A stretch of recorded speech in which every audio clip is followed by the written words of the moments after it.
What's up, everybody, and welcome to Season 3 of Morning Cup of Hockey, presented by Bet365. Whatever your bet is, it's never ordinary at Bet365. That's Colby Cohen. I'm Jonny Lazarus, and as you can tell by Colby's beautiful smile right now, we are so happy to be back. Sunny it is October 1st. The NHL 2025-2026 season is less than a week away, and we have a ton to get into. But first of all, it is great to see that chat scrolling every millisecond with names that we haven't seen in quite some time. The summer episodes were fun, but as you all know, we love being back live. So it is great to be here at 9 a.m. and we'll be here until the end of June. So Colby, I don't want to speak too much. I'll let you do your opening statement and then we'll get into some hockey talk. What's going on? What do you think of the new music for the show, Johnny? I mean, I think that's probably the first thing that jumps out to me because I think this year we've got a little bit of a new look. We've got some new sound to go with it. We're on a whole new streaming platform. I think the word is we graduated to like a real streaming platform. So if StreamYard is down this year because that was like a web thing, we don't even have to worry. Mm-hmm. Remember last year we would be in shambles. So I guess we're here to stay with all these investments being made into the show. Well, Chef Richard likes it. Adam Gilkis hates it. But like Colby said, we are on an entire new platform. So you will see a lot of new things popping up this year as well, because actually for the next 3 years, because Colby and I will be doing this show at least for the next 3 years with our new contracts, which we both talked about a little bit over the summer, but haven't really dove into. But this show will be live every Monday through Thursday for the next 3 years. So we're super pumped about that. And let us know what you guys think of the new look. We got these new bugs in the top left corner, the Nation Network and Bet365. We got the new MCH logo on the top right.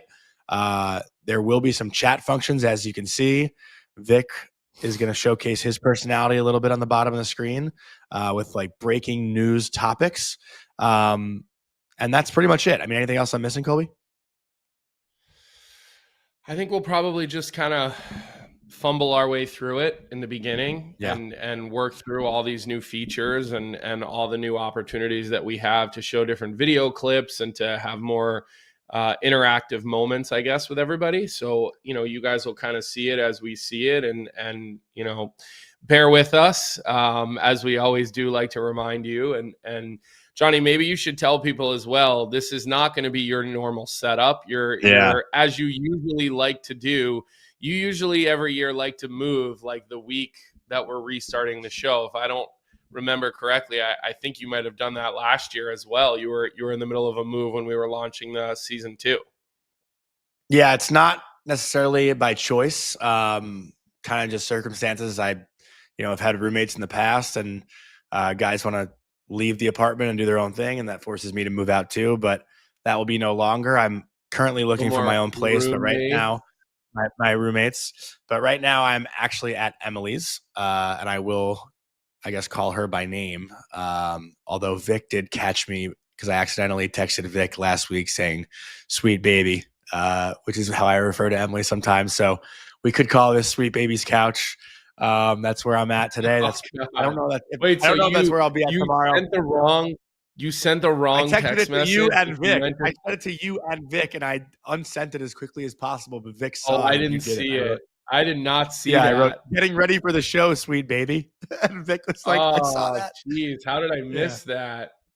Yeah, no, I know. So I will be kind of floating around, I guess, all of October. We're going to Italy for a wedding next week. So I'll be doing a show from Italy next Thursday.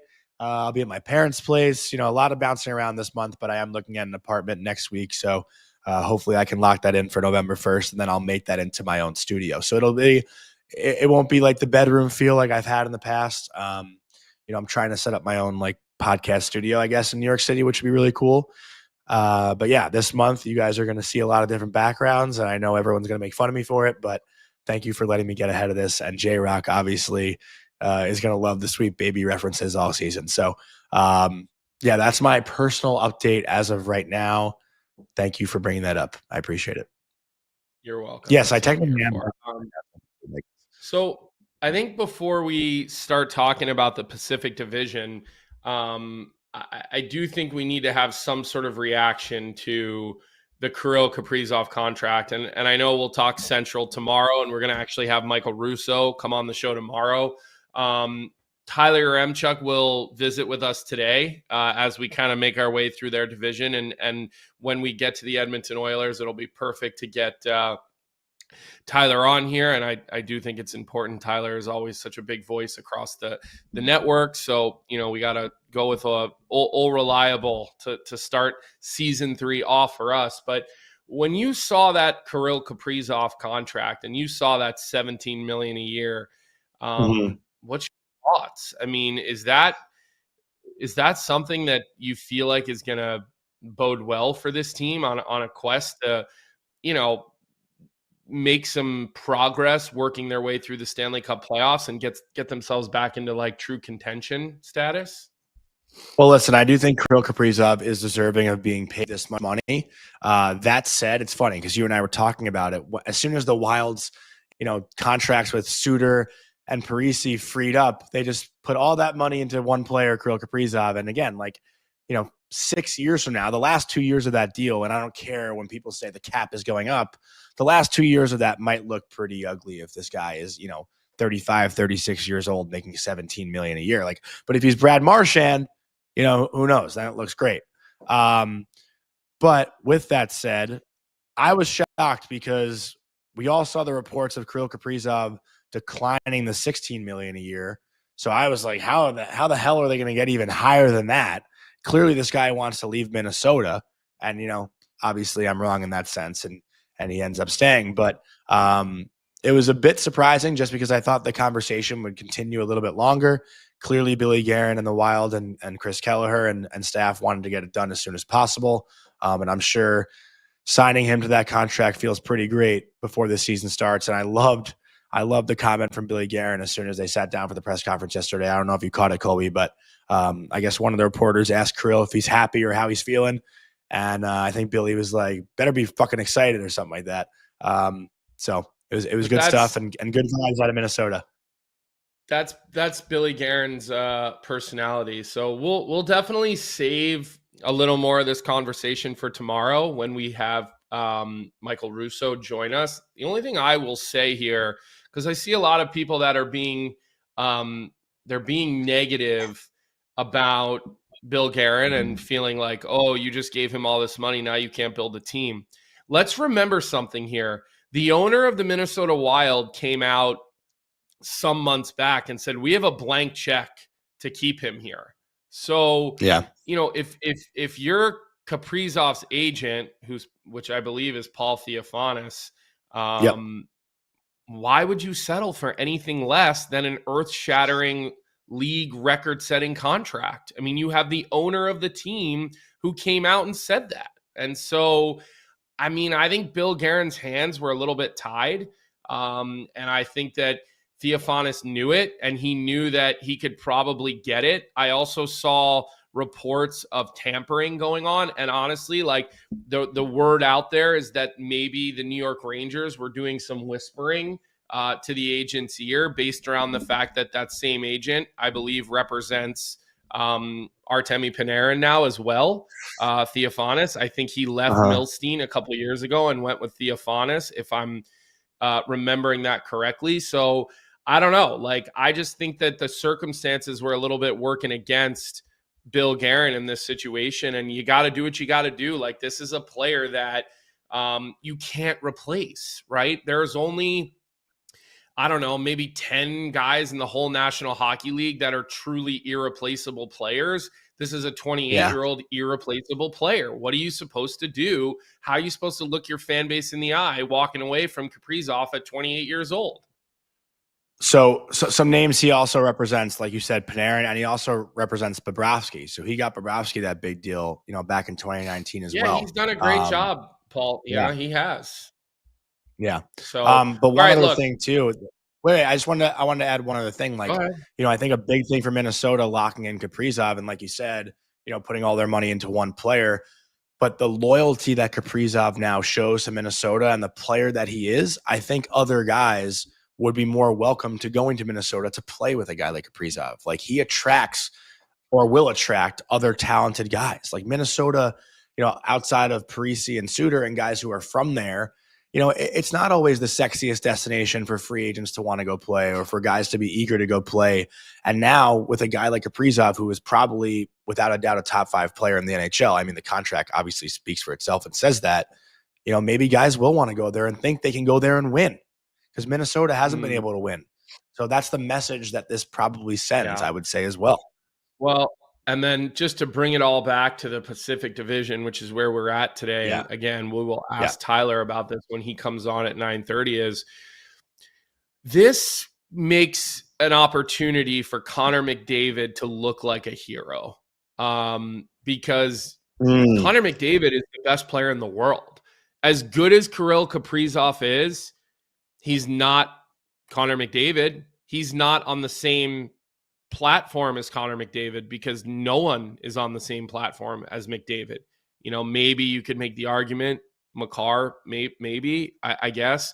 But we always say there's McDavid and then there's the next tier of guys, right? And then you can argue about who's in that second tier: Draisaitl, McKinnon, Makar, Quinn Hughes. I feel like McKinnon might be there with McDavid. I don't know. I think those two might be in the same tier. Okay, so fine. If we're going to say that, no problem. But my point just being is now all of a sudden Connor McDavid can take less and has sort of talked about, and people have said McDavid's not going to take this. Look, if McDavid just wanted to do what he wanted, he could say, you know what, I want $18 million a year. I want $19 million a year. I mean, I think he's $2 million a year better. He's dragged his team to Stanley Cup finals. He hasn't won. He's the face of the National Hockey League. I'm just saying, like, this opens up an opportunity for Connor McDavid to look like a hometown hero. And I know he's not from Edmonton, but it just opens the door. And I'll be interested to get Tyler's perspective, Johnny, on how he feels that contract will affect McDavid. So, all at 9:30. Again, Tyler will be coming on to talk a little bit of Oilers with us. But look, let's start buzzing our way through this division. And this is an area where you and I we don't agree on how we think this division is going to play out this year. Shocker. I think this division stinks. Yeah, I mean, listen, it's not a great division, but the to start, I think you had San Jose in the 8-hole. Right? You assume they're going to finish last. I don't. I think Seattle's your last place team in that division, and I think San Jose is actually the 7th place team. But why don't we start with San Jose quickly and see, like, what's your expectations out of the San Jose Sharks this year? Okay, well, first I do want to give a word from our sponsor, Proraso, the most complete choice for shaving and beard care, made in Italy since 1948. Proraso has been a staple of Italian culture and barbershops globally for 4 generations, so get 15% off at Proraso-USA.com with our promo code Hockey15 in all caps, Hockey15. And Colby, the one thing to me about the San Jose Sharks that really stands out, and this doesn't really have to do with their play on the ice, but their entire blue line, outside of Dmitry Orlov, who they did just pick up this year, 34-year-old defenseman, their contracts are up this year. There are 6 defensemen, 5 of which are going to be UFAs, 1 of which an RFA, whose contracts end this year. Like, this team is going to have a major revamp either as the season is going on or next summer. The Sharks obviously also have a ton of cap space with $9.1 million. But the big questions here are, what are they going to get out of their top 6? They bring in Jeff Skinner. Tyler Toffoli is still with this group. He's been a big mentor for them. Will Smith and Macklin Celebrini have been very outspoken about Toffoli's role. William Eklund, again, had a pretty good year last year, I would say, but it's still very young. Celebrini, Smith, Eklund, those 3 guys. Michael Misa, will he be the 3rd-line center? Will he play 2nd-line center? I don't think Alex Wenberg should be in the top 6. Like, there is so many young players on this team. And I would say, the Sharks and the Montreal Canadiens, not to get outside the division, those are probably the 2 teams that have like that young and vibrant, exciting talent in the NHL. Maybe you could add Chicago in there, but I think San Jose is just a little bit more well-rounded as far as youth talent goes. But again, just to answer your question, I do think they finished 8th. I don't feel confident in the young guys being consistent. Yeah, well, I think Macklin Celebrini will solidify himself this season as one of the NHL's best centers. I think we saw what Will Smith did the second half of the season. And then you bring a lot of these other guys in, like you bring in Toffoli and Skinner, like you mentioned. These guys have something to prove. They're still trying to show the rest of the National Hockey League that like they've got stuff left in the tank. And then Misa's looked really good in training camp and preseason, and he's kind of forcing his way into the picture. Kurashev, a guy that I've been pretty critical of, especially when he was in Chicago, because I just feel like he's uber talented. He's in a good spot on the third line. Like, you can't count on Phil Kurashev to be a first or second line player, but on the third line, he kind of fits in properly. And then you look at the back end, which is where you were hypercritical. Like, you can't tell me Ferraro, I was not hypercritical. Klingberg, Orlov, like these are NHL players, Johnny. This is not an AHL roster. And I think that has been a lot of the criticism here over these teams that have been in these rebuilds and they've been tanking over the last couple of years, is that they've been littered with American League players, but this is not an American League roster. And that's why I think they're going to take a step this year. I think the world of Celebrini, right? And I bet you Jeff Skinner, who's going to be able to just play free now and not really have any expectations on him, I bet you he has a really good season. I wouldn't be shocked, right? You're not out there in the spotlight. What's a really good season? What's a really good season look like for Jeff Skinner? What do you mean by that? I mean, listen, I don't see why Skinner can't be a 25 goal scorer this year. It's funny. I was thinking 25 goals actually as well. Like, I don't see why he can't get back to that situation where he has 25 to 30 goals and 30 assists. Like, why not a 65-point year from him? Now, I'm not expecting him to get back to 82, right? But, I mean, you look at his career, he's always kind of hovered somewhere, in that range, 49, 63. Well, then he was injured, 63, 82, 46. Last year, 29 points. Like, again, he's going to get way more minutes. He's going to play power play. He's going to play free. So I think I'm a little more of a believer in the San Jose Sharks this year. And I wouldn't be shocked if they're able to, again, if they're able to get ahead of Calgary in the standings this year, right? I mean, I have it Seattle in the 8 hole, then San Jose 7, Calgary 6. If San Jose is in that 6th spot come the end of the year when Calgary sells everything at the deadline, like we thought they were going to do last year, I will not be surprised. I'm higher. Everybody's high on Anaheim. Oh, this is their year. They're going to make the playoffs, this and that. Like, I don't know. I don't think that. I'm not saying I have San Jose ahead of Anaheim, but I just think more of this San Jose team. And you've got all these guys on expiring contracts that are all playing for their destinies. And again, I think there's something to be said for that. Okay, I have 2 points I'd like to make, but I actually need to do research on one of them as I'm speaking. And that is the, the 2 11th overall picks right now that are in the San Jose Sharks organization. And those guys are Yaroslav Askarov, the goaltender, who was 11th overall in 2020, and Sam Dickinson, who was 11th overall in 2024. Dickinson did sign, right?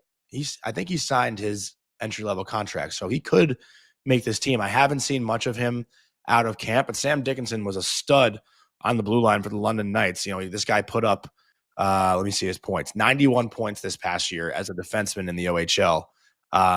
If he can make this team and step in and be a big add to their blue line too. I mean, you mentioned obviously guys like Klingberg and Leddy, but there is a lot of young talent, and he did sign. Vic did confirm. So Sam Dickinson's a guy to look for, but I think the biggest question mark is in goal. What can Askarov do? He's only started in 14 games, I think, in his career. He's a guy who's had a lot of promise and a lot of hype that hasn't been able to show it yet after being drafted, nearly 6 years ago. So I think the biggest question mark is in net with San Jose. Their backup now is going to be Alex Nedeljkovic. But Askarov is a guy who I don't think you can necessarily rely on consistently. I don't know why all indications tell us that Askarov is the guy and is that next goaltender. But that's been the case for years now. It hasn't been shown.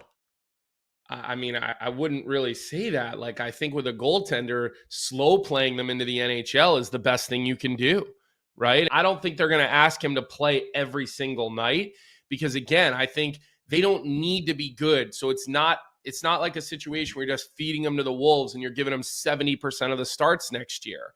I think this is a guy who, you want to get in there and let him split, let him play half the games this year, let him cut his teeth. Remember something, when has he been given a chance as a full-time NHL goaltender? I think Never. that it's been smart the way Mike Greer played it. Why leave him out to dry last year?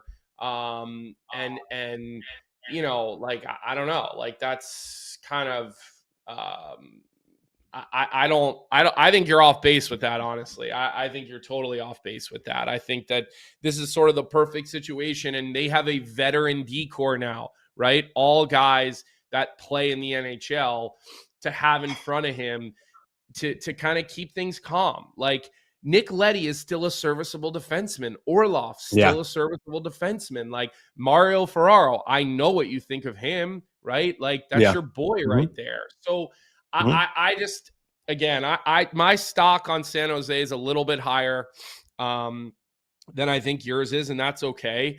By the way, I saw in the chat somebody was asking about my hat. I'm trying to find you the link. I love that hat. It's called Team Foster. It's an organization that helps, put service dogs with veterans in need. And I know Cam Atkinson is like deeply, deeply involved with them. And so they did like a collab with the Flyers Warriors program, which is the veterans hockey program.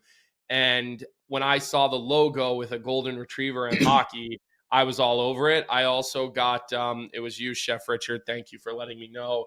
I got a hoodie as well with the same logo on it.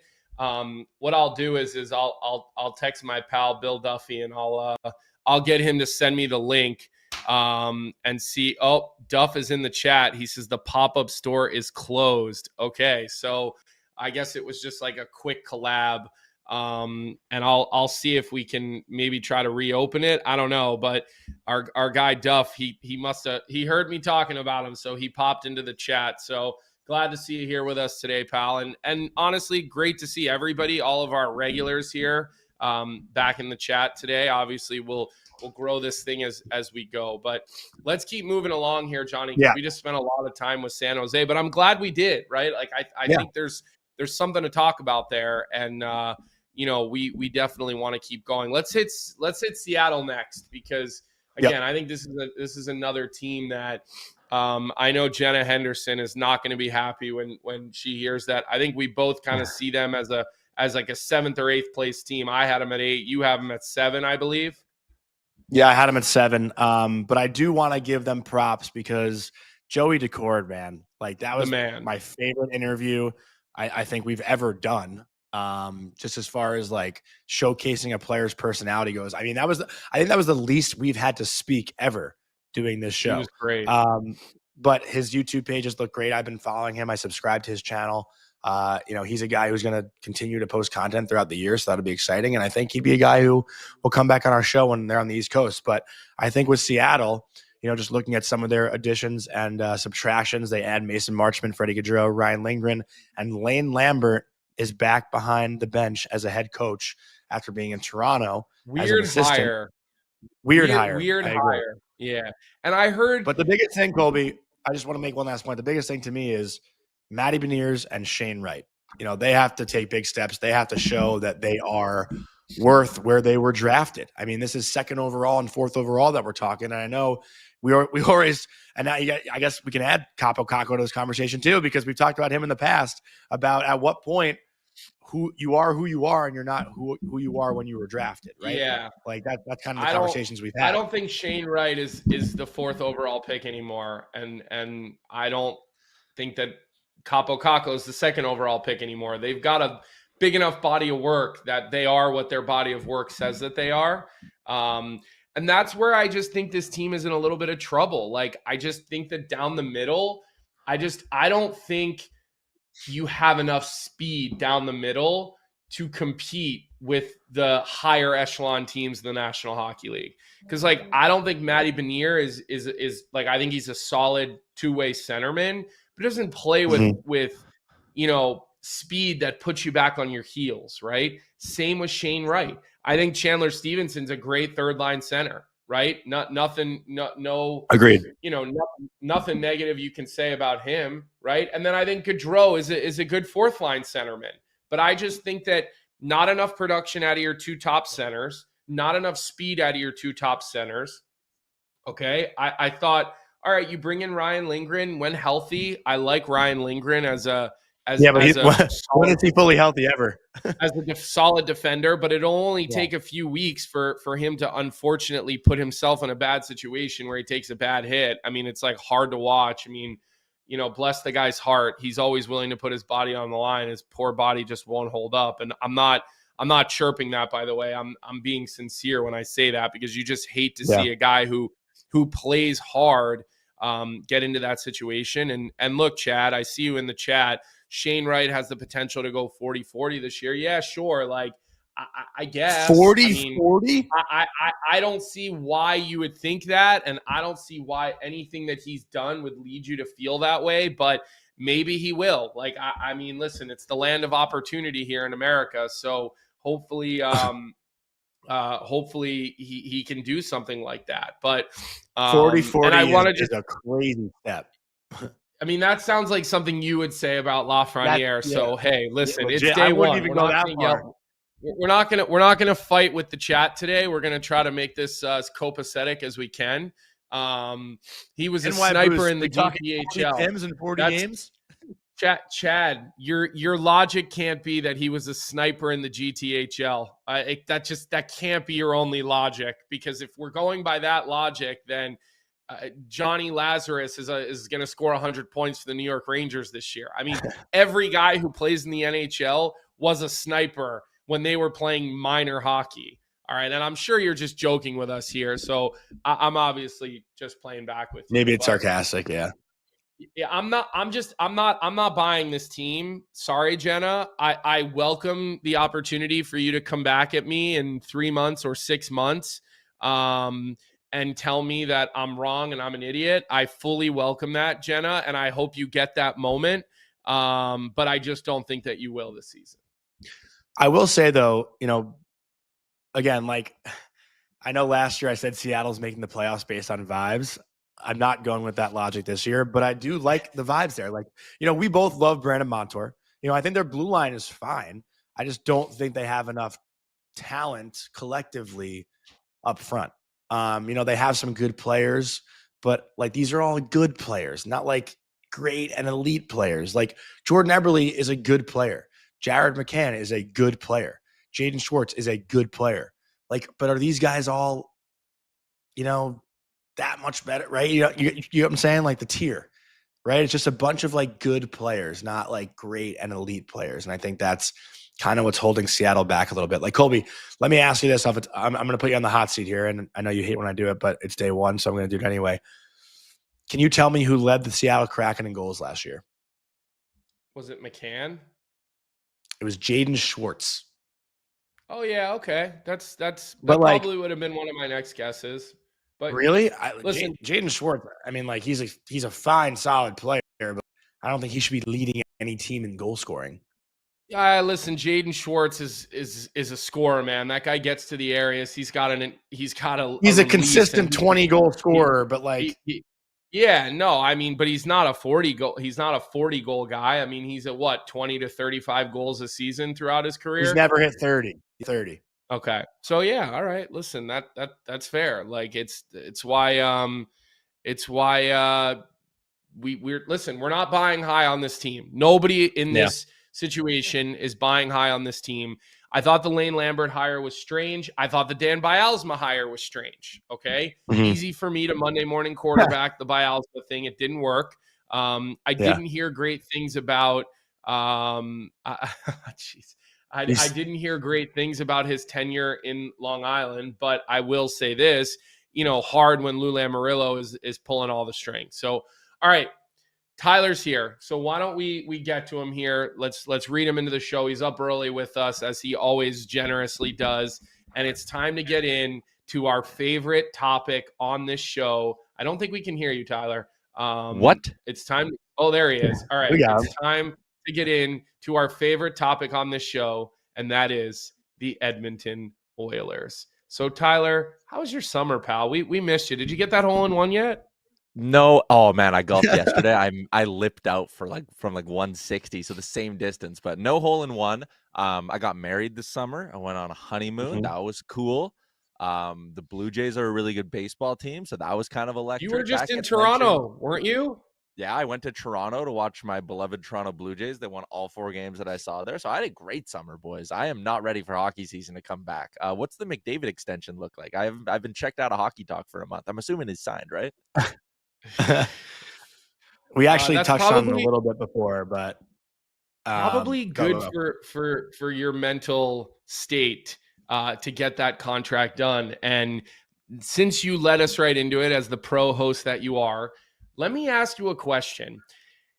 Does the Kirill Kaprizov contract worry you, or does it make you feel like my first thought was like, wow, Connor McDavid's going to be a hero because he's going to take less than a player that we know he's a whole echelon above?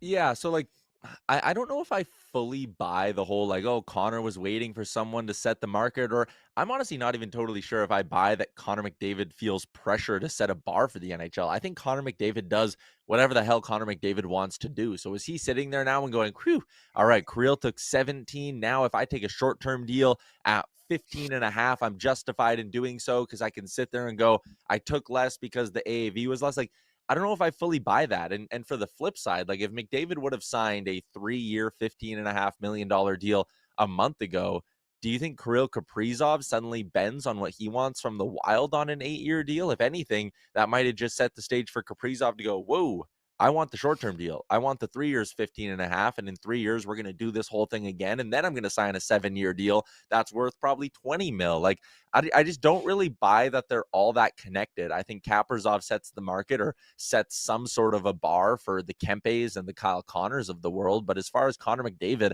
I think he's operating in a world of his own. I think if he wanted $20 million, the Oilers would have already given him $20 million. If he wanted a 1-year deal at $15 million, the Oilers would have already given him that.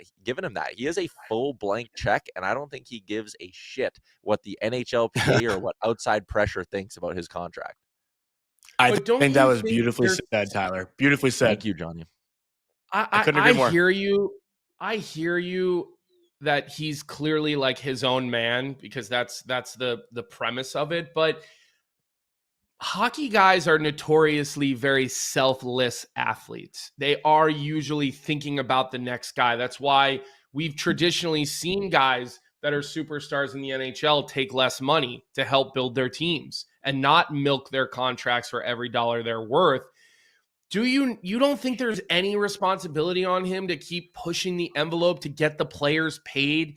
Because it's not so much the big stars. They're going to get their money. But if he drags the dollars up, that just drags everything up and along with it to a degree. It also could have the adverse effect where we're going to lose the middle class contracts. You're going to have minimums and maximums, and you're going to lose that $7 million a year guy in every roster. If this was baseball, like I would agree with you, Colby, but we have a salary ceiling and a salary floor. Teams have to spend a certain amount on players. Teams can only spend so much on players. And if you go to Puckpedia, there's a lot more teams spending really close to the cap ceiling than there are teams that, are struggling to hit the cap floor or whatever. Like, it's a cap system. There's a finite amount of money to go around to the players, and it's based on 50% of hockey-related revenue. So, like, I get where you're coming from that, hey, if McDavid says, I'm signing for 13, maybe when Nathan McKinnon goes for an 8-year deal in a few years, or whoever the next superstar is, Pasternak, whatever, then, yeah, they might have a tougher time negotiating. But again, I don't think Connor McDavid cares, and I think you're right in the last part where, like, if more money goes to the stars, the NHLPA can sit there and go, hey, there's less money going to the middle guys now. Like, there's just less money to go around. Like, I don't know. It's a finite amount of money with the way the cap works. So again, I don't think it's that big of a deal, but there are a lot of people in Edmonton who are thinking the way that you're thinking. All right, well, now it's my turn. I have a couple things I Oh, need you're to here? share. Sorry, I forgot. First, Tyler, congrats on the wedding. It did look beautiful. Second, Vic is a little mad at you because he said you didn't text or call him once. And third, I'll ask you about the Oilers. I'm not going to ask you about the feeling going into this year like I did last year, after they lost in the Cup in 2024. But I feel like 2 years ago, we were kind of sitting here saying this is the best roster that Connor McDavid has had since entering the NHL. This is the most help he's had with the Edmonton Oilers. But looking at the departures this year, they lose Evander Kane, Victor Arvidsson, Jeff Skinner, Corey Perry, Connor Brown, John Klingberg, and Derek Ryan. It's a lot of guys who have left the team that has now been to back-to-back Stanley Cup finals. And the roster that I'm looking at right now, to me, doesn't look all that impressive. So let me ask you this, and I know you maybe aren't as dialed in as you typically would be. I know that was kind of sarcastic, but is this the worst roster that McDavid's had in quite some time? First off, Oilers Nation Everyday returns 90-minute episodes this year starting today. So I'm dialed in, boys. Anyways, I see, and okay, let's go through the players you listed. Arvidsson, they didn't trust in the playoffs. Jeff Skinner couldn't get a sniff of top 6 minutes in the regular season or the playoffs. Klingberg was added in March and was in and out of the lineup come the end of the playoffs. He was good injury insurance, sure. Derek Ryan barely played last year. Noah Philp is a way better hockey player than him and a way better fourth-line center. Evander Kane didn't play in the entire regular season. Connor Brown, yes, they will absolutely miss him. They will miss him on the penalty kill. But I just kind of look at it and go, last year I was so excited about that team. I was like, man, Arvidsson, Skinner, these guys have 30 goal potential. They ended up scoring 30 goals combined, but I just thought this Oilers team was prepared to blow the entire league out of the water. I bet on them to win the President's Trophy last year, and it didn't matter. It takes a certain type of fit to work with Connor McDavid and Leon Draisaitl, and at the end of the day, this Oilers team kind of just goes as far as they can take them, and come playoff time, you'll need different guys to step up. But I don't know. I like the bets that they made. They kind of went you know what? We've done the veteran thing the last few years. It didn't really work in the regular season. So at some point, you need to take a look towards the future. And I think that's the right choice. Ike Howard comes with legitimate upside. Matt Savoy, I am ready for this guy to be a top 6 player in the NHL. And I think he's going to be a really, really good one. People kind of forget because it's been a few years ago. He was a top 10 pick. This is a guy with legitimate skill. This is a guy who put up really good numbers in the American League last year. So I think guys like Savoy and Howard are ready to go NHLers. And hey, they got 30 combined goals from Arvidsson and Skinner last year. I think Savoy and Howard can give them 30 combined goals this year, especially considering that, again, they won't get power play time, but Arvidsson and Skinner didn't either. I think they're fine. I think the roster is totally again, I think it's the same as it was last year. Those guys they're missing, maybe Corey Perry's 20 goals suck, but I think you can also point to Connor McDavid not playing a full season, not being his usual self for most of last year as a reason to be more optimistic on this year's team. And yeah, I think the young players, it's a breath of fresh air that I think is going to be really, really helpful. You're making too much sense, and quite frankly, I don't like it. So let me just ask you this then, Tyler, because we're going to let you go here in a minute because we still got a bunch of other teams to get through. I have, it's a statement, and then I'm going to leave you with a question that might take you a minute to go through. But I've got Edmonton finishing 3rd in the division this year behind Vegas and the LA Kings. That's just kind of how I see it. I will say that, though. The reason I'm putting them there, Johnny has his fingers up as a number 4, just for those of you who are audio only. I don't care anymore, and I'm not going to ride the deathly highs and lows of the season of Edmonton. I just know that they're going to buckle down late in the year, and they're going to be a good team come playoff time. So, last year, I'm texting you when they're playing really bad, and I'm like, I can't believe this. I'm throwing my arms up in the air. What the hell? I thought this was their year. And then as it got later, I had to apologize to all of your fans at Oilers Nation when I got back on the bandwagon. I'm just going to stay and ride this year, and I'm not going to jump on and jump off. So that's just where I have them because I don't think it matters. It doesn't matter. The only thing that matters for Edmonton is June. That is what matters. So you're feel free to contradict me there. Tell me why you disagree, or maybe you agree. And then my last question for you here before we kind of let you go for now is, This team, looking ahead a little bit, has 1, 2, 3, 4, 5, 6, 7, 8, 9 UFAs. Okay.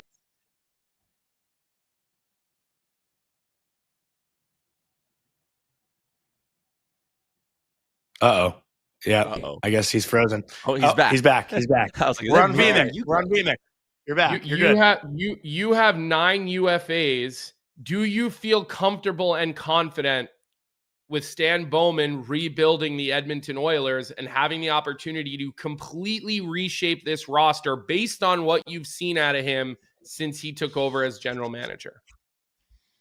Yeah, I think so. And this year is going to be a real big tell on how I feel about that. So I'll answer this question, then we can get into the Pacific Division standings. But like, if they want to bring back, I think Walman will get done. So we're down to 8 UFAs there. The goalie situation with Skinner and Pickard, like, that's kind of going to solve itself this year, right? Like if Skinner has a bounce back year and they win the Stanley Cup, or if they even go deep, but he plays well, like suddenly you're probably pretty confident in bringing him back to play in some sort of a 1A, 1B scenario, probably with a different backup. But like, Walman will return. You bring back whichever one of Kulak or Ekholm looks best. Perfect. You've already scratched a few of those. Stetcher, I don't really count him because, again, that's a 7th defenseman that you just bring up a Regula, or you have someone in your system take his spot. Curtis Lazar, don't really count him. David Tomasek, if he plays well, you give him another $1.2 million and bring him back. Like Henrique's not coming back. Like a lot of these UFAs, it's just, they're easy decisions to make. It's not like they actually have like a substantial part of their core outside of Connor McDavid that's unsigned for next year. Draisaitl's back, Hyman, Nuge, they made the decision to bring in Frederick. Bouchard is signed. Like a lot of the key guys are here. It's just filling in around the edges. And I think Stan Bowman's done an okay job at that, at least this last summer. I like some of the bets that he's made. You can even go in season. Like he brings in Kapanen off waivers last year. That ends up working really, really well for him. So he brings in Pud Coles, and that ends up working really, really well for him. So I'm not worried about Bowman filling in the edges of this roster. Can he take a swing for an impact guy? I think that's probably a bigger question as we get to the deadline and into next summer. But I want to go back to your prediction because, Johnny, who's the other team you have ahead of them? If you have Vegas and LA ahead of them, we're gonna get into that, but it's Anaheim. It's probably Anaheim, John, because he's drinking but like Tyler, everybody else. Tyler. I don't think the regular season for a team like Edmonton really matters. Like I'm not saying Edmonton's going to miss the playoffs, but I think a team like Anaheim will probably be just a little more dialed into the regular season than Edmonton will. Like we've seen Edmonton have such rocky starts and shaky. Like I'm trying to articulate how I'm feeling on the inside, and it's not coming out good. But you know what I mean as an Oilers fan. Like their regular seasons are a little bit of a roller coaster, and Anaheim, I just trust to like try to find some consistency with that new coach bump. Like I just think that's what's going to help. I'm not buying it for a second. Neither I'm not. You don't have to. I like. Also, you guys are a Bet365 show, right? Yeah. Yes. My favorite bet of the year: LA Kings to miss the playoffs plus 235. I don't think they're a playoff team this year. Why is that? I look at what Ken Holland did with that blue line. I think that blue line is going to be painfully slow. I don't think it moves the puck particularly well. You just hate Cody Ceci. Yeah. The forward group is who's going to make who's going to make who do you have in then, Tyler? Because like you look at the rest of the division, I've got probably a 3 and 5. Vegas, LA, Edmonton, Vancouver, Anaheim, Calgary, San Jose, Seattle. And I think San Jose could actually climb above Calgary somewhere in that 6-7 range. But who do you have in then if you don't have LA in? Vancouver? I can buy on the Ducks being a playoff team. I don't buy on them being ahead of the Oilers. Like, again, Johnny, I get your logic to some extent. I think the battle for third in the Pacific Division is just going to be like a snail race. Like it's going to be Edmonton and Vegas way up here, and whoever's in third. And listen, maybe it'll be the LA Kings. I just kind of like it plus 235, that price tag. I think they're putting a lot of hope in Darcy Kemper being at a damn near Vezina level again when he wasn't the couple seasons prior, and he's over the age of 35 now, I believe. Like I kind of look at that and go like, man, you're really hoping Darcy Kemper has a lot of gas left in the tank. Yeah, I don't know. I'm just not totally bought on the LA Kings being a good team again. I think the Oilers are going to be a fine regular season team. Stuart Skinner, if you go through his career now, it's been 3 years of him as a starting goalie, and we'll just talk regular season here. He has an elite season, you could say, 914. That's way above average. He has a 906, which was just a tick above league average that year, and then he was just below league average. Let's not use 914 as elite. Let's say a very good season, but a 914 is not elite. Come on, that's not a fair word. I'd say elite. Yeah, 925. Yeah, that's not a fair. That's not a fair word for the E word, Tyler. Come on, you got to remember who you're talking to here, Tyler. How many goalies that year do you think were better than him? I listen. We don't have just because the rest of the league was down in goaltending doesn't mean we're going to throw the E word around. That's all I'm saying. I'm not arguing that a 914 doesn't give you a chance to win every night, but I'm not ready to use that word yet for that. I'll tell you right now. He was within 2 percentage points. There's a list of 9 goalies. Tyler. There's 9 goalies who were better. Yeah, but how many of them actually played a start? Like, go look at actual starters. There was you got to look at Omar, Hellebuck, Ottinger, Jasturkin, Vasilevsky, Saros, Sorokin. Okay, then I'll also a bunch of those were right with him at 914 or 915. Anyways, Kevin, he had one really, really good season. Okay, we're good with that. Then he had one above average season. Then he had one below average season. 2 of 3 years as a starter, he's been above average. I don't think Skinner's going to be as bad as he was last season is kind of my whole point. And I think that's going to lead to them being a better regular season team this year. And I think Connor McDavid is super motivated coming into this season. Like, he had a bad regular season last year by his standards. He dropped like 35 points year over year. I think he's going to score. I think he's a lock to score 50 goals this year. And I think that's going to help too. Like, again, they missed those goals. He was in the 20s last year. That's insane. That's not happening again. Yeah. Okay. All right. Before you go, Tyler. No, before you go. It's not a question. It's not a dumb question. It's not a fun question. It's a bet. Day 1, October 1st. I want to bet you. We can put $100 on it. I don't know what the whatever conversion would Canadian. be. Whatever you want. I will bet you the LA Kings finish ahead of the Edmonton Oilers in the regular season. Oh, deal all day. Done. All day. $100. You're giving me straight up. You're giving $100. Straight up. Absolutely. Straight up. Okay, dead up. Deal. All right. It's good to have you back. Johnny's first losing bet of the season. If you're an Edmonton Oiler fan and you just heard Johnny make that bet, life is good on October 1st because we know about the Johnny jinx and we know that will continue. We know how he's a career ruiner for certain players. I won't bring up any names. Just pray he doesn't start making bets about Connor McDavid's point totals because then all of Edmonton needs to run for the hills. Tyler, you're the best. DFO Live starts back up live today. You and Carter Hutton, big full-time debut for our resident goaltender today. So that'll be at noon, I assume, correct? Yep, noon Eastern. So we're coming up in about 2 hours here. Very excited to have Huts riding with me for the season on DFO Live. And then Owen Everyday's back at noon Mountain Time, 2 o'clock Eastern today. So very fired up to be back to a full slate of shows. Feels good, boys. All right. Feels good. All right, yeah, we love you, pal. We'll be checking in with you. We'll be checking in with you soon. As soon as that contract extension drops, we'll be calling. All right. Love you, Ty. Good, bye. Love you too. See ya. All right, Colby, before we get into our next team, which will be the Anaheim Ducks, I do actually just want to point out a comment in the chat. Just trying to figure out. Oh, it was Adam Gilkis who said the Kopitar farewell tour missing the playoffs. I don't know about that. Like the LA Kings, we'll get into that when we talk about them, but I think that's a good comment too to remember that it is Anze Kopitar's last year in the NHL. But let's move on to the Anaheim Ducks as we see one of our new little features, Vic, right there. Getting the YouTube comment up on the screen. That's something that we're going to be doing a lot this year as well.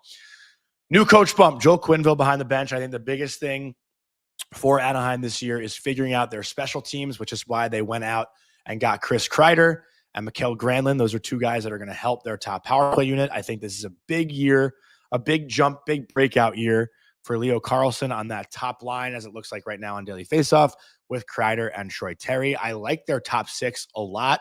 I think the talent is pretty spread out. Colby, a guy we talked about who some people might not be familiar with, Tim Washi as their 4th line center. If you want to touch on him, Sam Colangelo, another former Western Michigan Bronco. But this Ducks team with Lucas Dostal and net, Peter Mrazek as the backup, like I think there is a lot of potential there. And again, they're one of the more well-balanced teams as far as youth talent and then a good veteran core to help kind of lead the way. And the vibes are as high as they've been in a long time in Anaheim, and I am all aboard that train. Well, and I'm interested to see how some of these guys handle expectations, right? I mean, it's been a while since Troy Terry had any team expectations surrounding him, right? Obviously, Chris Forgot to add Kreider comes McTavish's from, contract too, by the way. yeah, it's Obviously. Chris Kreider comes from a different set of expectations being in New York as long as he did. What'll be interesting to me is like what kind of step can Zellweger take, right? Like I think Drew Hellison has proven to be a pretty solid bottom pair, you know, first pass consistent guy, but it could look a little bit different this year when now you have Trouba in the mix on a, obviously last year was bumpy with that whole trade and him moving, and what does that mean having him and Gudas in your first two, you know, pairs going over the boards with the physical play that those guys bring. I don't know, man. And listen, Joel Quenneville, obviously a phenomenal coach who hasn't coached in a few years at the National Hockey League level. I know he's sort of been helping and advising and, you know, working with some other coaches that he, you know, keeps tabs with and you know, has kept his foot kind of on the gas. But I don't know, man, like Carlson, McTavish, Strome, Washi down the middle, like, does that yell playoffs to me? It doesn't. And I have them sitting in the 5 spot in the division, and I had Vancouver ahead of them. Do you need to mute me? I feel like there's some sort of, do you have YouTube volume? No, I'm not hearing anything. Something on my end is echoing, and it sounds like it's coming through the computer. So I got to kind of figure that out. But, you know, I think when you have all these guys, all these new expectations, you know, Dostal, obviously we think he's probably going to be a stud. They still have 13 million in cap space. I think they went after some big names. And I don't think they landed the plane on any of them. Remember, everyone kept saying, look out for them in free agency, look out for them in free agency. It looks like they've sort of pushed their chips in and they're hoping for the big free agent class this year, although Kaprizov is already off the board. I don't know. Like, I got to see more. Like it doesn't, you like to ride on vibes, Johnny, where I'm a little bit more practical. Yeah. Like, I don't think this is a slam dunk playoff team. I think Cutter Gauthier also had a really finish to the year last year, finished 20 goals. Like, he's a guy, I said it last year as a rookie, like he could score 30. You know, like this team had, let me see, like 5 20-goal scorers. I think they can have maybe 7. Is there still an echo? I'm not hearing an echo. Is it me? No, I don't hear anything now. I don't know if the chat hears anything, but I did hear an echo at some point, but I'm not hearing it now, so that's good. Okay. But just going back to Anaheim, like I think a big part of what's going to make them successful and a big part of why they weren't last year was their power play. They finished with the worst power play in the league last year. And this year, Jackson Lacombe, a guy who, you know, we haven't even really mentioned yet, he'll be a household name by December. Like Jackson Lacombe is an absolute stud in the back end. He'll quarterback their top unit. And they bring in Chris Kreider, who in my opinion, and maybe it's bias, is the best net front presence in the NHL on the power play. No one is better at deflecting pucks at the top of the blue paint than Chris Kreider. And then you look at Leo Carlson, who else will be in their top unit? Granlund, probably, Troy Terry. Like, there's no way this unit is going 11% again. You know, like that killed them last year. Their special teams were horrendous. And you bring in Joel Quenneville. You bring in a staff that probably mixes better with the players. Like, you know, I think we've all heard the reports about how guys felt about Cronin. And again, like you just build more camaraderie within a group. Like it seems like everything's been very positive, and I don't want to say uplifting, but you know, like those guys have a lot of fun. Like we love Frankie Vatrano, man. Like Vatrano has said so many good things about training camp. Like the Ducks just do a lot of things the right way, I feel like. Well, let's just say this. Joel Quenneville's no walk in the park. He's definitely different than Greg Cronin, no doubt about that. I've crossed paths with Greg Cronin in my career a number of times. Angelo loves it. We're talking to Angelo a little bit. He's like, yeah, Q is the real deal. He definitely will hold guys accountable. I think the other interesting thing that an agent told me actually yesterday was that Verbeek is the hardest guy in the NHL to negotiate with. So I just thought that was it was an interesting bit of feedback that I got from an agent yesterday, just because we were talking about the McDavid contract and how that would affect potentially his guy that is looking for a new deal and working through it. So I have them sitting in the 5 hole in this division. I don't see them. I think maybe they're in the discussion to make the playoffs, but I ultimately think they're hanging on to a lot of this contract, this cap space, because they're looking to land one of the big dogs next offseason. I know Verbeek said they have to make the playoffs this year. I don't see it. I really don't. Maybe they're around it. Maybe they're involved in it. Maybe they're not like, oh, we're going to sell at the deadline because we're only 7 points out or whatever, and it comes down to a little bit, but I don't see it, Johnny. I don't have them finishing. And where do you have them finishing? Third. Okay. So I got them in 5 in the 5 hole. You got them in the 3 hole. Let's keep moving along here. Listen, I'm not sure how much we really need to talk about the Vegas Golden Knights. We both have them sitting at number 1. We both think that Marner is just going to go off with Eichel. We agree with that. Like, Jack Eichel is going to play with a player and a style that he's never seen before. I think Bruce Cassidy is going to work some wonders with Marner. Obviously, no Pietrangelo. We don't think he's ever going to play again, but you still have McNabb and Theodore and Hannafin and Whitecloud. I mean, you still have quite a bit of talent. I guess the only question mark is their goaltending Stanley Cup worthy, Johnny? Well, the one point I wanted to make with Vegas, outside of like what you just said, is the obvious. I think Shea Theodore could be a sneaky Norris finalist. Obviously filling that hole for Alex Pietrangelo, and he's going to quarterback that top unit with Marner, Eichel. Like, Dorofeyev scored 35 goals last year. Hold on a second. He's been on the top unit. Pietrangelo is not playing on the number 1 unit on their power play. So Theodore has Theodore always been the quarterback? He's been on the top unit. He's been the quarterback. That's definitely not new. Pietrangelo kind of fell into that second power play role, into a more 200-foot defenseman here even when in St. Louis, you go back, Shattenkirk was running the number 1 power play, not Pietrangelo. He's always been playing. What'd you say? Not on the Cup team. Shattenkirk was not on the Cup team. I'm telling you. And then when Torrey Krug came and Pietrangelo left, the Cup team. he was. I know that was after, but I'm telling you right now, go back and look at Alex Pietrangelo's career. He has never necessarily been running the number 1 power play from the top of the arc. That has never been his spot, where he's contributed to power plays in his career, if you go back and you look at the history of his career. Okay, well, I was just going to say Theodore had 19 power play points last year. They're the second best power play in the NHL. They should be right up there again this year. And he's a guy who could maybe have 70, 75 points as a D-man this year. You know, he has that I agree with.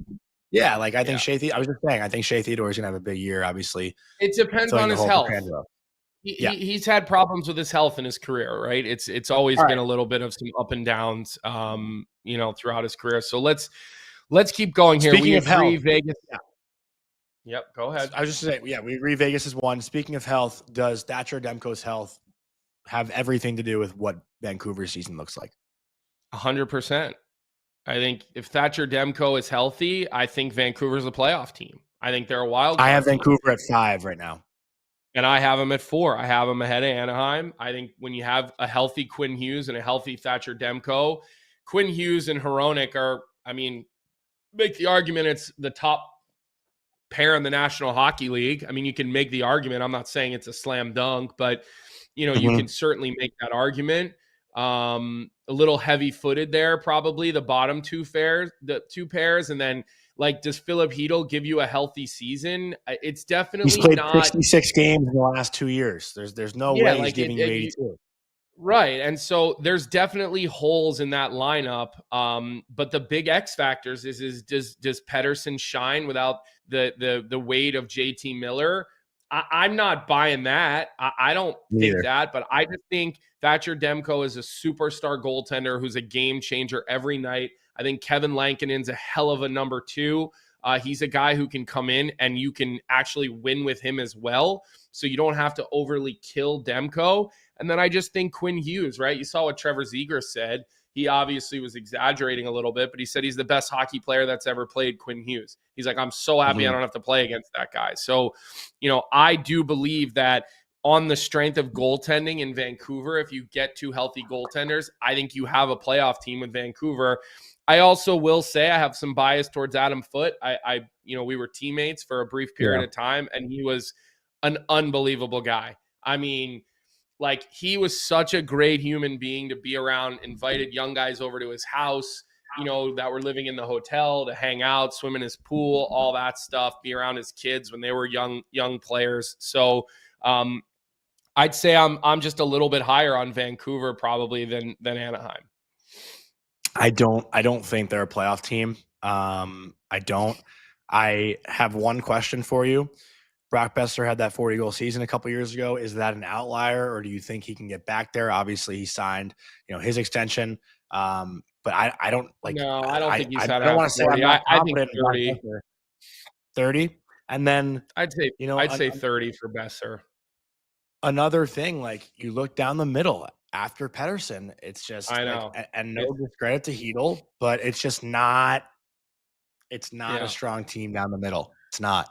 It's problematic, but we know that Rutherford's not sitting on his hands. He never does. And you also have the Quinn Hughes situation lingering, and that's distracting, and it's gonna continue to be distracting. And he did say to Elliot Friedman. Did you catch that?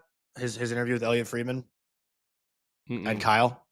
Quinn basically hinted that this year will kind of decide his future. So there is pressure amongst that as well, right? Like, if the team gets off to a bad start, it's like, oh boy, our captain not happy. You know what I mean? So I don't see it with Vancouver. This whole division is just bizarre. After Vegas, I mean, obviously Edmonton is, a team that's been Western Conference champions now a couple years in a row, but Vegas is the only team to me that looks strong all around. Everyone else, there are glaring weaknesses. Yeah, and Dom H in the chat says, LOL, anyone who doesn't think Makar and Taves are the best defensive pair are lying to themselves only. I guess we're back to this whole only hearing half of what we say. Didn't take long for that. But I said you can make the argument that on any given night, those guys are the best pair. I'm not discounting Makar and Taves. Nobody's lying to themselves. Dom, LOL. We're saying that is one of the most elite pairs in the National Hockey League on every given night. And that's an easy argument to be made. And I can assure you nobody's lying to themselves. So I know pot is legal in Colorado, but it is a little bit early to be on that train. So we'll keep moving along here, Johnny, and we'll try to bang these I think we didn't talk about LA. We did talk about LA. We've talked about LA, so let's just kind of quickly continue to brush over them and talk about the fact that, again, down the middle, Kopitar, Byfield, okay, Denault, and Turcotte. So I don't know where Tyler gets off thinking this isn't a playoff team, but I mean, that's pretty strong down the middle, right? And you look at their back end with Doughty, Anderson, Edmondson, Clark's due for a big year. You bring in Dumoulin and Ceci. What is not to like about that back end? I don't know. Brant Clark, I mean, he's looked like I told you, he just hates Cody Ceci. I mean, the hate for Cody Ceci just Dom says, I'm from Canada, but pot is legal here too. I love it. Good times. I figured you were a Colorado guy coming in with that comment, but I love it. So what are we Apparently thinking here, Johnny? I need some pot to chill the F out.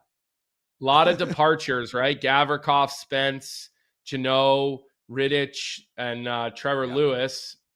You bring in Armia, you bring in Ceci, you bring in Dumoulin, you bring in Perry. Perry's injured, obviously. Jackson in the chat says LA's top center is 38 years old. Yeah, no doubt. But again, where's the drop-off been in the way that he plays? There hasn't 67 been. points last year.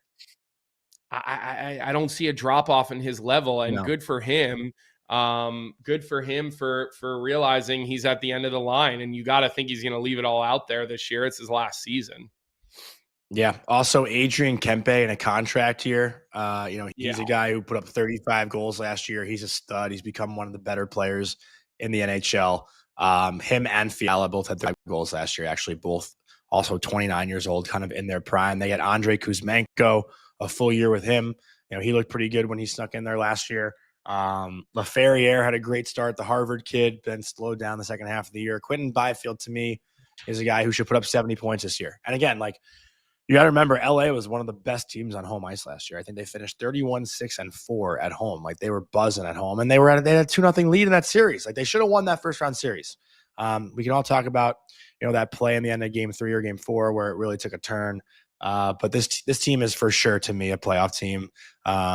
You could say their blue line got a little bit weaker, losing Gavrikov and Spence, but I don't think it's going to be that dramatic. I think Brian Dumoulin's been an underrated player his whole career. I don't think that guy's ever gotten enough credit, from what he brings to the table. So, and listen, Jim Hiller, your team needs to perform this year, or Jim Hiller will get on the hot seat pretty quickly. I don't think LA is looking at this as we can get off to a slow start. I think the seat will get hot pretty quickly for Hiller with a new general manager in town. I don't think that he has a lot of time to kind of slowly move through this. So, all right, let's hit Calgary, Johnny, and then we got to get going here. Unfortunately, to our pal Randy Workman, I don't think there's a ton of belief from us. Overachieved last year mightily. The Calgary Flames. Listen, Morgan Frost, always a guy that I'm going to root for. Who kind of cut his teeth in Philadelphia and showed some promise at time, but could never really string it together. But I don't know. It just seems like this is a team that's probably heading. I mean, they talked about a rebuild and then they were doing better, so they didn't sell. I think that's going to be a team that ends up having to sell at the deadline. Rasmus Anderson's name is in the news every single day. Yeah. I have Calgary mostly because I have such belief in Dustin Wolf. I have them in that 6 hole. And maybe they go to 5 depending on Anaheim. Maybe they go to 7 depending on San Jose. But I certainly do not have them as a playoff team this year, Johnny. You said 6? I have them at 6 as well. Don't think they're a playoff team. I don't think they get enough goal scoring. One guy, though, who I will shout out is Matt Coronado, one of my best friends. Sam Sternstein spends the summer training with him. And, Coronado, he says every day, this guy has a sneaky, insane release. One of the best shots you're going to see in the NHL. Put up north of 25 goals last year. He could be a guy who puts up 35, maybe to 40 in the near future. Maybe not this year, but in the near future. Jonathan Huberdeau had a big year last year, but I don't trust that he'll be able to sustain that. And, again, I think the biggest question mark is going to be Zane Parik, right? He's their first round pick from a couple years ago. And can he take that top pair spot and run their power play? Because this team needs goal scoring, and Parik is a guy who can put up points. But you just texted that there's some breaking news. Sounds like Luke Hughes, $9 million a year. No way. 7 times 9. Wow. Interesting that it's a 7-year deal, not an 8-year deal. I gotta think Lane Hudson likes seeing that number 9 and likes seeing that number 7 instead of number 8. I think that sets the table for that contract. But it looks like 7 times 9 for Luke Hughes. Let's see here. I saw. The first guy I saw tweet it was Chris Johnston. I haven't, it just came across my my feed, but that is interesting, right? That is an interesting number. 9. I think that was always sort of the rumor. He wanted 9.5, and they were going to have to pay him a little bit more because of the fact that the other brother Jack makes maybe a little bit less. So you got the Hughes tax, but. Oh man, I think I think the big winner from this news is Lane Hudson, believe it or not, because I know his contract is still out there, and I got to think him and his camp was waiting to see where this Luke Hughes deal falls in. So he kind of got, what did Dobson got 8 by 9.5? Is that what Dobson got? Yeah, Dobson got 9.5. Yeah. 9.5. So kind of similar. It is official. I just got the Devils email. Yeah, but the difference is Luke Hughes is a lot younger. I mean, no, I know. I'm just kind of comparing Luke Hughes Dobson. Is how old? How old is Luke? Luke Hughes is 22 probably. Right. So this next contract comes at 20. He'll get an extension now when he's in 6 years, when he's 28. So this kind of puts him in a situation to get another big contract at the age of 28. Right. If you go to that 8 years, now you're 29, almost 30. You're looked at a little bit differently, right? So well done for him to only take that 7 years to get Jersey to go to 7 years, not 8, because it just gives him an opportunity to get another big contract. So, all right, Johnny. What else what other business items do we have to get through here? Because I got to get going here. Puckpedia's quick, man. They've already got it updated. That's unreal.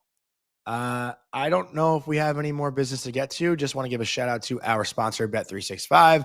Whatever your bet is, it's never ordinary at Bet365. So download the app and get in on the game. You must be 19 or older. We don't have a bet of the night for you tonight. Tomorrow we will be talking about the Central Division. We'll have Michael Russo on from The Athletic. So we'll go through the division just like we did kind of today. And then Monday and Tuesday, we'll do the Eastern Conference divisions. And Tuesday night, we got action. So Wednesday, we'll be talking about games. We'll be talking about storylines. And we'll be right back into the swing of things. But Colby, I'll let you say the final word. So it's good to be back. Long off season. Don't forget to hit that like button on today's episode. Don't forget to turn on those subscribe buttons on Spotify or Apple Podcasts or wherever you get it. That's our big directive this year is we need more people on Spotify getting those podcast downloads. So that's going to be a big focus for us. Other than that, we're back Monday through Thursday for the regular season, Monday through Friday for the playoffs. Tomorrow we'll get into the Pacific Division. As he said, New York Marine, you're asking me about the hat. We're working on it. It's from a little mini pop-up collab, and our pal Bill Duffy's trying to get that store reopened so people can order the hat if they want. Other than that, we hope everybody has a great day, and we will be here tomorrow, as we always are, right at 9 a.m. Have a good one, everyone. What's up, everybody? Thanks for tuning in to Morning Cup of Hockey here on the Daily Faceoff YouTube channel. If you enjoyed the show, make sure to hit that like button, subscribe, and turn on notifications so you never miss an episode. And don't forget, we've got more great hockey content every day. You can catch DFO live at noon and stick around for the Sheet with Jeff Marek at 1 p.m. right here on Daily Faceoff. Until then, keep your